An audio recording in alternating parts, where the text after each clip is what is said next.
Le t'i futemi filozofisë së Thomas Hobbesit, një botë kuptimi ashpër, por jashtë zakorisht me ndikim. Ai ishte mendimtari që na tha se gjithë shoqëria jonë, gjithë qytetërimi ynë nuk është ndërtuar mbi shpresë, por mbi diçka shumë më primitive, mbi frikën. Dhe ja ku e kemi fraza e tij më e famshme, ndoshta edhe më rrëqethse. Njeriu është ujkë për njeriun. Kjo nuk është thjesht një shprehje e bukur. Ky është, në fakt, themeli gjithçkaje që ai besonte. Mirë, për ta kuptuar Hobbesin, duhet të heqim diçka nga mendja. Ai nuk ishte thjesht një cinik. Për të, pesimizmi nuk ishte një opinion, ishte realizëm, ishte thjesht një vlerësim i ftohtë dhe logjik i asaj që jemi ne në thelb. E gjithë filozofia e tij nis me një pyetje të thjeshtë por brutale. Çfarë mbetet nga ne kur heqim çdo gjë, kur heqim ligjet, shoqërinë, çdo rregull? Përgjigjja e tij ishte pa ekuivok. Ajo që mbetet është frika dhe interesi vetjak. Këto, sipas tij, janë forcat tona lëvizëse, jo virtyti apo dëshira për të jetuar në komunitet. E po, le të thellojmë pak më shumë. Cilat janë këto forca të brendshme, ky motor që na vë në lëvizje? Hobbes besonte se gjithçka mund të përmbledhej në disa shtytës themelor dhe shumë të fuqishëm. Pra, ja ku i kemi, interesi vetjak, frika e thellë nga një vdekje e dhunshme dhe një dëshirë e pashtershme për më shumë pushtet.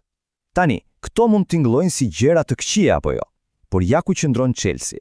Për Hobbesin, këto nuk janë as pak çështje morale, janë thjesht përgjigje racionale, janë lëvizje të parashikueshme në një botë ku mbijetesa është gjithçka. Dhe kjo pikë është thelbësore.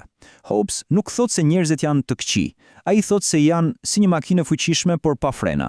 Domethënë, dëshirat tona, pasionet tona nuk janë mëkat në vetvete. Ato thjesht bëhen jashtëzakonisht rrezikshme kur nuk ka një forcë të jashtme, një ligj që t'i mbajnë në kontroll. Dhe kjo na çon direkt te eksperimenti i tij mendor më i famshëm dhe më i frikshëm. Çfarë ndodh kur nuk ka asnjë rregull, asnjë ligj, asnjë qeveri? Mirë se vinin atë që Hobbes e quajti gjendja e natyrës. Këtu, në këtë gjendje, edhe barazia jon bëhet një mallkim. Pse? Sepse nuk ka rëndësi sa i fortë apo i mençur je. Edhe njeriu më i dobët fizikisht mund ta vrasë më të fortin, qoftë me dinakëri apo duke u bashkuar me të tjerë. Kjo barazi në aftësinë tonë për të dëmtuar njëri tjetrin, e po, kjo e kthen çdo njeri tjetër në një kërcënim potencial. Dhe ky rrezik i vazhdueshëm krijon një cikël vicioz konflikti. Së pari konkurenca për burime. Unë dua atë që ke ti. Së dyti, mosbesimi. Unë duhet të sulmoj para se të më sulmosh ti, thjesht për të mbrojtur. Dhe së treti, lavdia. Nevoja për të ndërtuar një reputacion si dikush që nuk duhet ngacmuar. Në këtë botë, të godasësh i pari nuk është agresion, është strategjia më logjike. Si është jeta në këtë gjendje lufte të vazhdueshme? E po, para së gjithash, është e vetmuar. Absolutisht e vetmuar. Si mund t'i besosh dikujt kur tradhtia është një lëvizje krejtësisht racionale për të mbijetuar? Çdo miqësi është e përkohshme, çdo aleancë është e brisht. Dhe kur nuk ka besim, sigurisht që jeta është edhe e varfër. Kush do t'investonte kohë dhe mund për të ndërtuar diçka? Pse të mbjellësh një fush nëse dikush tjetër mund të vijë e t'i marrë frutat? Pa siguri, nuk ka industri, nuk ka art, nuk ka përparim.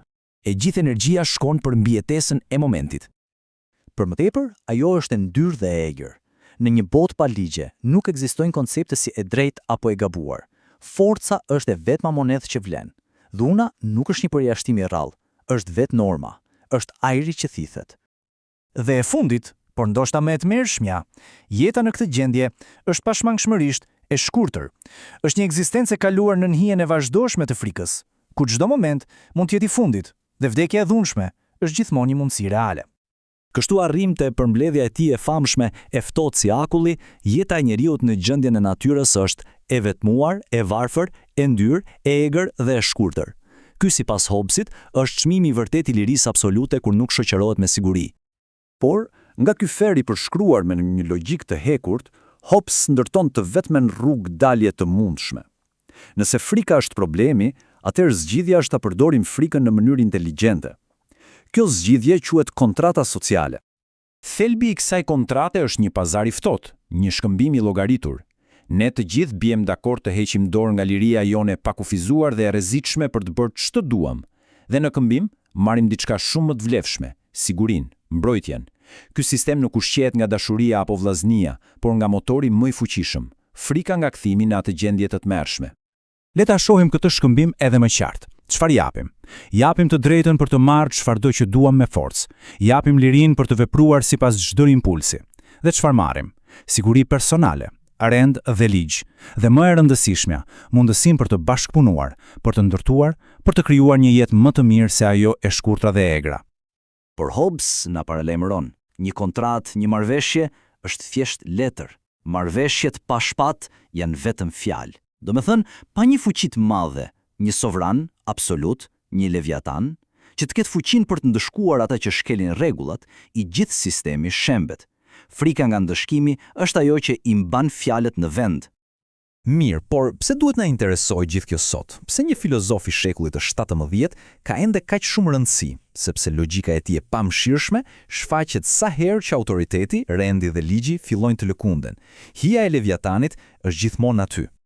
Mjafton të shohim përreth. E shohim në shtetet e dështuara dhe luftra civile, ku jeta bëhet pikërisht ashtu siç e përshkruaj ai.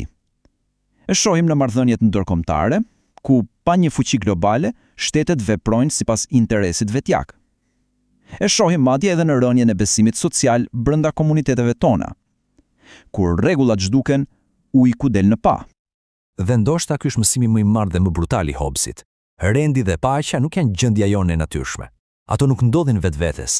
Janë arritje, janë konstruksione të brishta dhe të projektuara me kujdes, që ne i kemi ndërtuar për të na mbrojtur nga vetvetja. Dhe kështu, Hobbes na lë me një pyetje thellësisht shqetësuese, një pyetje që na ndjek edhe sot e kësaj dite.